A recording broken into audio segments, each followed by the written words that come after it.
মসজিদেরি পাশে আমায় কবর দিও ভাই, যেন গড়ে থেকে মুয়াজ্জিনের আজান শুনতে পাই।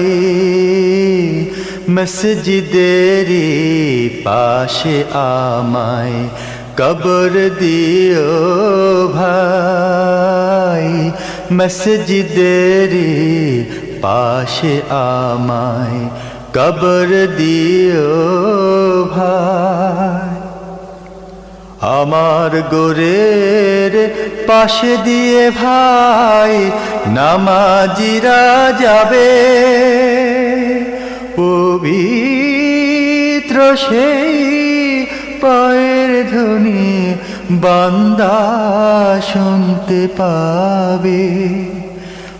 আযাব থেকে এ গুনাহগার পাইবে রেহাই।